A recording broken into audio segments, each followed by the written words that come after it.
कैसे हैं आप लोग। स्वागत है आप सबका कंप्यूटर कोर्स के अगले वीडियो में जो है कंप्यूटर मेमोरी। इससे भी एक दो क्वेश्चन आपको मिलेंगे और काफ़ी इंपॉर्टेंट क्वेश्चन होते हैं। याद कीजिए, सीपीयू में मैंने एक बात की थी, जहां भी डेटा स्टोर किया जाता था, जब भी सीपीयू प्रोग्राम एग्जीक्यूट करता है और इंटरमीडिएट रिजल्ट जो भी आता है ना, वो रिजल्ट रजिस्टर में स्टोर होता है। और वहां हमने कई सारे रजिस्टर देखा था, प्रोग्राम काउंटर से लेके इंस्ट्रक्शन रजिस्टर से लेके एक्यूमुलेटर से लेके R0 R1 R2 R3, इस तरह के रजिस्टर हमने देखे थे। वो भी एक मेमोरी का ही काम करता है जो कि सीपीयू के अंदर होता है ना। ये मेन मेमोरी, मैंने वहां आपको बात किया था कि जो भी आप इंस्ट्रक्शन प्रोवाइड करते हैं थ्रू इनपुट इनपुट डिवाइसेस, वो कहां जाता है, मेमोरी में जाता है।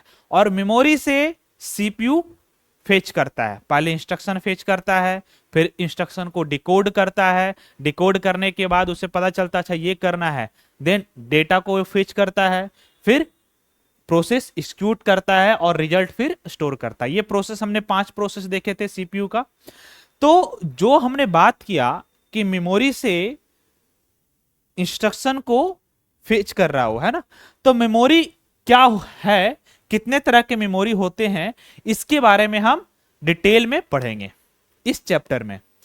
तो मेमोरी यूनिट करता क्या है कि यह स्टोर करता है प्रोग्राम्स को, जो मैंने बताया, इसके अलावा डेटा को भी स्टोर करता है, और रिजल्ट ऑफ कंप्यूटेशन, जो फाइनल कंप्यूटेशन होता है ना, सीपीयू आपको कंप्यूट करके रिजल्ट देता है, और उसके बाद है जो फाइनली डेटा स्टोर होता है मेमोरी यूनिट में।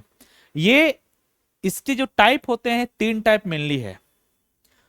इसमें सबसे इंपॉर्टेंट जो क्वेश्चन पूछा जाता है बार बार, कैशे मेमोरी से पूछा जाता है और मेन मेमोरी से पूछा जाता है। इस सेकेंडरी या ऑक्सिलरी मेमोरी से ज्यादा क्वेश्चन नहीं पूछे जाते। कभी कभी आएगा तो आएगा, नहीं तो यही दो मेन पढ़ना है हमको मेमोरी में। तो एक है प्राइमरी मेमोरी या फिर मेन मेमोरी, सेकेंडरी मेमोरी या फिर ऑक्सिलरी मेमोरी, या फिर लास्ट है जो कैशे मेमोरी। ये 3 तरह के मेमोरी यूनिट होते हैं।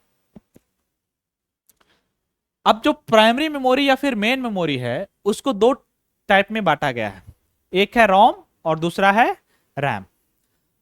रोम क्या काम करता है, जैसे कि ऐसा समझें कि आप अपने फोन में कई सारे एप्लीकेशन डाउनलोड किए हुए हैं, है ना।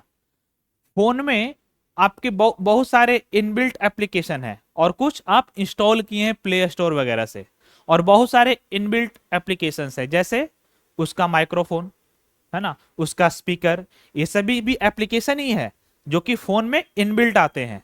वाईफाई, ब्लूटूथ, ये सभी एप्लीकेशन है, करेक्ट। तो आपका ये सभी एप्लीकेशन है, तो इसके भी प्रोग्राम्स होंगे ना। जब भी आप रिस्टार्ट करते हैं तो ये सारे के सारे प्रोग्राम्स रिस्टार्ट होते हैं, और चेक किया जाता है कि हाँ आपको ब्लूटूथ सही से काम कर रहा है कि नहीं, वाईफाई सही से काम कर रहा है कि नहीं। जब भी आप अपना फोन या कंप्यूटर रिस्टार्ट करते हैं तो चेक किया जाता है, ठीक है। आपने लैपटॉप चलाया होगा तो ड्राइवर का नाम सुना होगा कि अच्छा ब्लूटूथ ड्राइवर पुराना हो गया, अपडेट करना पड़ेगा, इसलिए ब्लूटूथ कनेक्ट नहीं हो रहा है। वाईफाई ड्राइवर पुराना हो गया, नया अपडेट करना पड़ेगा, नहीं तो वाईफाई कनेक्ट करने में इशू आ रहा है। ये ड्राइवर क्या है, यही प्रोग्राम्स हैं जो कि इनबिल्ट जो भी एप्लीकेशंस है उसको रन करने के लिए, है ना। ये सारे के सारे प्रोग्राम्स जिसको हम लोग बोलते हैं ड्राइवर्स, इनपुट आउटपुट ड्राइवर्स, जो कि वाईफाई का होगा, ऑडियो ड्राइवर होगा, ब्लूटूथ ड्राइवर होगा, ये सभी, ये सारे के सारे जो प्रोग्राम्स हैं वो रोम मेमोरी में, जो आपका सिस्टम है उसके रोम मेमोरी में स्टोर होते हैं। इसको सिर्फ रीड किया जा सकता है, रीड ओनली मेमोरी, ठीक है। और जो भी आप एप्लीकेशन डाउनलोड करते हैं, और डाउनलोड करने के बाद जब आप उस एप्लीकेशन को चलाते हैं, या फिर जो इनबिल्ट ही एप्लीकेशन है, जब भी आप उसको रन करते हैं, और जिस समय वो रन हो रहा होता है उस समय वो कहां जाके स्टोर होता है, रैम में। अंतर साफ साफ है। जो भी आपने इंस्टॉल किया है या फिर इनबिल्ट है, वो सभी उसके प्रोग्राम्स कहां राइट होंगे, रोम में, जिसको आप ड्राइवर वगैरह बोलते हैं।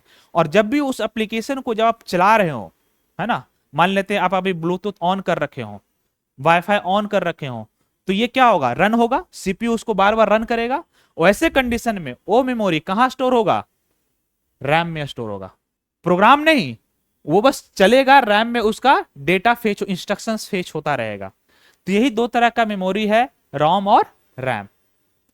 और जो भी मैंने बात किया कि जो भी आप इंस्ट्रक्शन देते हैं तो मेन मेमोरी से डेटा इंस्ट्रक्शन फेच करता है सीपीयू, वो मेन मेमोरी कोई और नहीं, रैम ही है। क्या है, रैम ही है। इसलिए जब आपका फोन हैंग करने लगता है तो आप रैम को क्लियर करते हैं, है ना। यदि 512 एमबी का आपका रैम है और कई सारे आप एप्लीकेशन स्टार्ट कर देते हैं तो आपका हैंग करने लगता है ना फोन, वो इस कारण से रैम का स्पेस कम गया तो वो हैंग करने लगेगा। क्योंकि वो सारा का सारा जब आप चलाते हैं, एप्लीकेशन रन कर रहा होता है, तो कहां स्टोर होता है, वो रैम में ही स्टोर होता है। ठीक है, क्लियर है ये चीज। अब दो टर्म लिखा है, एक है नॉन वोलाटाइल और एक है वोलाटाइल। सिंपल सी चीज है।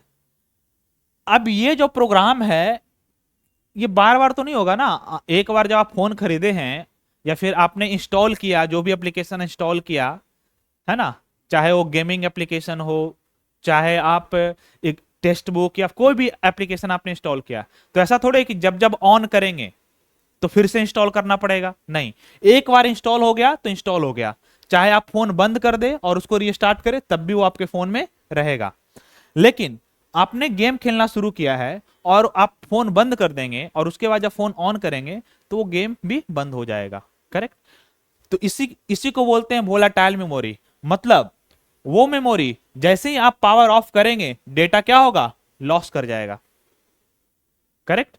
और इसमें क्या होगा, आप पावर ऑफ करेंगे तब भी डेटा लॉस नहीं करेगा, मतलब आपका प्रोग्राम नहीं उड़ेगा।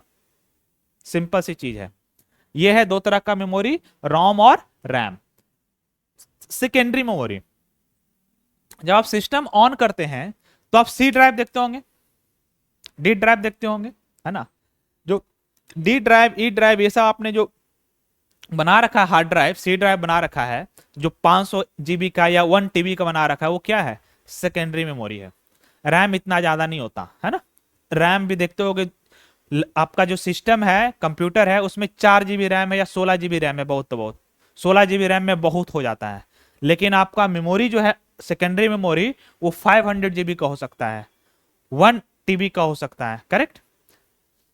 रोम और भी छोटा होता है, रोम और भी कम होता है। क्लियर है। ये भी नॉन वोलाटाइल इन नेचर होता है, क्योंकि आप जब जब सिस्टम बंद करेंगे आपका डी ड्राइव थोड़े उड़ जाएगा। डी ड्राइव में आपने मूवी रखा है, थोड़े मूवी है जो डिलीट हो जाएगा, नहीं होगा, है ना। चीप होता है तभी आपको इतने 500 जीबी दिया जाता है। यदि कॉस्टली होता है रैम के जैसा, आप देखते हो कि फोन खरीदते होगे 2 जीबी के जैसे ही 4 जीबी करते हैं या 4 जीबी का 8 जीबी करते हैं रैम, तो प्राइस 3000 4000 बढ़ जाता है। 2 जीबी 3 जीबी में ही आपका प्राइस लगभग 3 से 4000 बढ़ जाता है। तो रैम कॉस्टली होता है, रोम कॉस्टली होता है। लेकिन आप 2 टीबी का हार्ड ड्राइव लेने जाएंगे तो आपको 4000 5000 में मिल जाएगा, है ना। तो ये चीप होता है। और ये सीपीयू के थ्रू एक्सेस नहीं किया जाता, सीपीयू के थ्रू हमेशा क्या एक्सेस किया जाता है, रैम और रोम, जिसको हम लोग बोलते हैं मेन मेमोरी। इसमें हार्ड ड्राइव, अभी लैपटॉप में एसएसडी आने लगा है, एसएसडी हो गया। ये फ्लैश ड्राइव कुछ नहीं बल्कि पेन ड्राइव है, मैग्नेटिक टेप जो पहले सीडी चलती थी, है ना। ये बहुत इंपॉर्टेंट है, कैशे मेमोरी। हम आपको 3 तरह का मेमोरी लिखेंगे इस कैशे पढ़ाने के बाद, और आपको फिर तीनों का कंपेरिजन बताएंगे। और क्योंकि ये बार बार कंफ्यूजन होता है कि कैशे बोलेंगे कि उसको रैम बोलेंगे कि रजिस्टर बोलेंगे, ठीक है।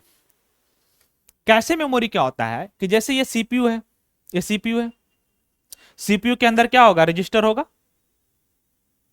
इसमें क्या स्टोर होगा, जब भी ये बहुत सारा ऑपरेशन कर रहा होगा, है ना, तो इंटरमीडिएट रिजल्ट इस रजिस्टर में स्टोर करेगा सीपीयू। ये मेन मेमोरी है जहां पे आपने कीबोर्ड से, है ना, जैसे कीबोर्ड से दिया है कि एक मूवी रन करो या फिर एडिशन करो, ये कहां स्टोर होगा, मेन मेमोरी में स्टोर होगा। मेन मेमोरी क्या होगा, एक ये मेन मेमोरी से सीपीयू में जाएगा और सीपीयू उसको रन करेगा और उसको आउटपुट रिजल्ट देगा। ये बीच में कैशे क्या कर रहा है, और बहुत छोटा सा इसका मेमोरी साइज बहुत छोटा होता है। होता क्या है कैशे कि जब भी सीपीयू इंस्ट्रक्शन रन करता है तो उसको मेन मेमोरी से बार बार डेटा फेच करना पड़ता है।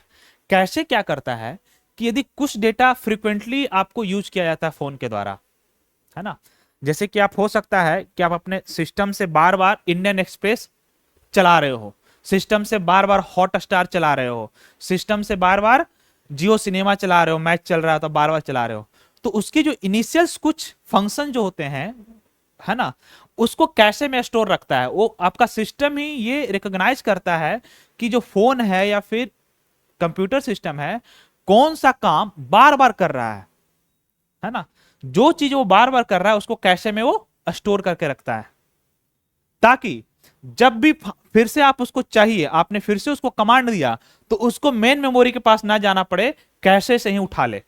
अब कैशे से उठा ले का मतलब ये बात ध्यान रखिएगा, सीपीयू से जो मेमोरी जितने पास होगा वो उतना ही फास्ट होगा, और जितना ही फास्ट होगा उतना ही स्मूथ चलेगा, है ना, और जितना ही फास्ट होगा, जितना ही सीपीयू से क्लोज होगा उतना ही वो कॉस्टली भी होगा। यानी कहने का मतलब रजिस्टर सबसे ज्यादा कॉस्टली और सबसे ज्यादा फास्ट चलेगा।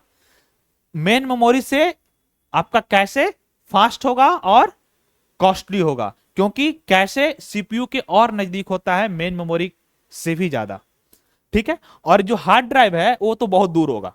ये मैं फिजिकल की बात कर रहा हूं, फिजिकल लोकेशन भी कह सकते हैं इसको, और इसकी कॉन्फ़िगरेशन भी बहुत सारा ऐसा मतलब होता है। नॉर्मल इसको समझें कि जितने ज्यादा सीपीयू से क्लोज होगा उतना ही फास्ट होगा और उतना ही कॉस्टली होगा। क्लियर है? तो कैशे में क्या होगा, जो भी फ्रीक्वेंट डेटा यूज किया जाता है सीपीयू के द्वारा उसको ये स्टोर करता है ना, और इसका स्मॉल होता है और फास्ट होता है मेन मेमोरी से। क्लियर है? अब मेमोरी ऑर्गेनाइजेशन, अगला यूनिट है मेमोरी ऑर्गेनाइजेशन। ये छोटा यूनिट है इसलिए हम ये दोनों 1.4 और 1.5 मेमोरी और मेमोरी ऑर्गेनाइजेशन दोनों एक ही साथ कर लेते हैं, ठीक है। मेमोरी ऑर्गेनाइजेशन की बात करते हैं तो इसको सेल में कन्वर्ट कर देते हैं। हम आपको उस समय बनाए थे कि जो भी आपका मेमोरी होता है इस तरह से स्टैक बना बना करके सेल में बना दिया जाता है इस तरह से, और सबका एड्रेस भी दिया होता है ना। जैसे इसका मान लेते हैं 2000 है, 2001 है, इस तरह से, फिर इस तरह से, इस तरह से ये सेल में बना होता है, ठीक है।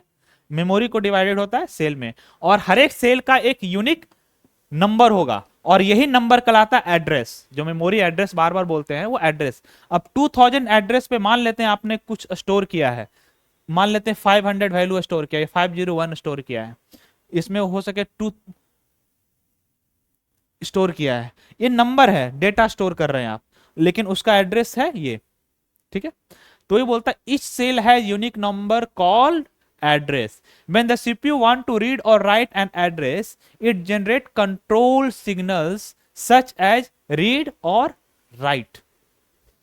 यानी आपको मेमोरी रीड करना है तो कंट्रोल सिग्नल जो होगा सीपीयू का, आपने देखा होगा कंट्रोल यूनिट होता था और वहां पे एएलयू होता था।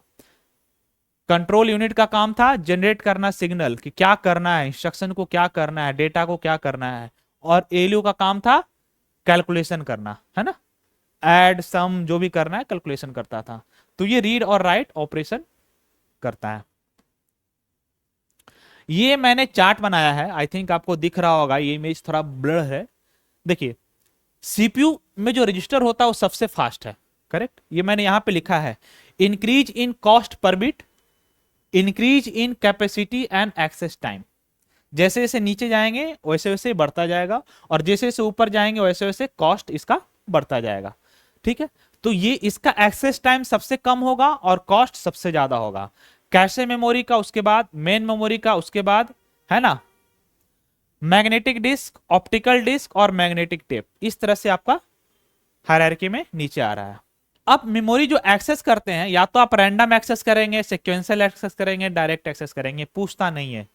रैंडम एक्सेस करने का मतलब क्या है, पहले याद कीजिए कुछ आज से 10 साल पहले आप टेप चलाते थे, है ना, गाना, आपका कैसेट आता था, कैसेट में जो गाना चला, है ना, उस सीरियल में हमेशा जब स्टार्ट करते थे तो पहले गाने से चलता था। आपको यदि 5वां गाना सुनना है तो आप नहीं सुन सकते थे, शुरू के 4 गाना आपको फॉरवर्ड करके, फास्ट फॉरवर्ड करके बढ़ाना पड़ेगा, तब जाके आप 5वां गाना शुरू कीजिएगा। वो है सीक्वेंशियल एक्सेस। रैंडम एक्सेस, आपको 5वां गाना चाहिए तो 5वां गाना पे डायरेक्ट क्लैप कर दीजिएगा, है ना। इसी तरह से डायरेक्ट एक्सेस, इस तरह के एक्सेस है, मेमोरी एक्सेस है ना। जिसमें आप देखेंगे सेमीकंडक्टर मेमोरी रैम और रोम आता है, मैग्नेटिक मेमोरी डिस्क और टेप आएगा, ऑप्टिकल मेमोरी सीडी और डीवीडी आएगा। ये टाइप है, ज्यादा क्वेश्चन इस सबसे पूछता नहीं है। तो ये रहा आपका मेमोरी और मेमोरी ऑर्गेनाइजेशन।